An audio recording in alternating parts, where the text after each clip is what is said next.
Hello guys! Ayan, magluluto po ako ngayon ng sarsyadong bangus. Pero, ipipirito ko muna yung bangus, gigisa ko muna yung kamatis, saka ihalo ko yung bangus sa kamatis. Mura kasi ngayon yung kamatis, 15 isang kilo, ay 10 piso isang kilo. So,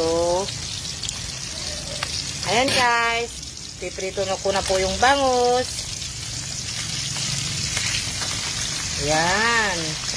Pritong bangus at syempre yung kamatis. Ayan o. Gigisa ko na po yung kamatis.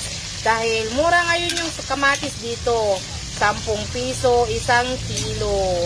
Ayan, nilagyan ko po yan ng, yung green nilagyan ko po yan dahon ng sibuyas. Kasi mura din po yung sibuyas ngayon. Bumili kami ng sibuyas. May dahon siya, kaya sayang din naman.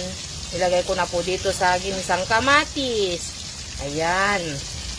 Ito po yung 2 kilong kamatis. Ayan, ginigisa ko po yan.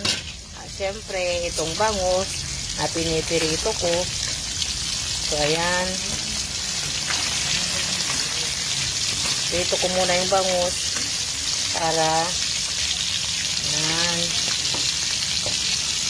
Ayan guys. Thank you for watching.